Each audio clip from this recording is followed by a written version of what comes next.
புதுச்சேரியில் கடலில் குளித்துக் கொண்டிருந்த 2 சகோதரிகள் உட்பட 4 பேர் ராட்சத அலையில் சிக்கி கடலுக்குள் இழுத்துச் செல்லப்பட்ட சம்பவம் சோகத்தை ஏற்படுத்தியுள்ளது.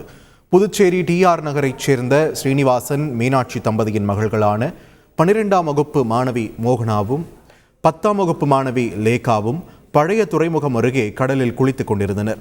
அப்போது ராட்சத அலையில் சிக்கி சகோதரிகள் இருவரும் கடலுக்குள் இழுத்துச் செல்லப்பட்டனர். இதேபோல் அவர்களுக்கு அருகில் குளித்துக் கொண்டிருந்த கதிர்காமம் பகுதியைச் சேர்ந்த 12ஆம் வகுப்பு மாணவன் நவீன் மற்றும் கேட்டரிங் கல்லூரி மாணவர் கிஷோர் ஆகியோரும் கடலுக்குள் இழுத்துச் செல்லப்பட்டனர். அருகில் இருந்தவர்கள் மீட்க முயற்சி செய்தும் 4 பேரும் கடலுக்குள் இழுத்துச் செல்லப்பட்டனர். மாணவிகளின் தாயார் அந்த பகுதியில் பாதுகாப்பு பணியில் ஈடுபட்டிருந்த போலீசாரிடம் தகவல் தெரிவித்த நிலையில் அவர்கள் கடலுக்குள் இழுத்துச் செல்லப்பட்ட 4 பேரையும் மீனவர்கள் உதவியுடன் தேடி வருகின்றனர். செய்திகளை உடனுக்குடன் தெரிந்து கொள்ள உடனே சப்ஸ்கிரைப் பண்ணுங்க.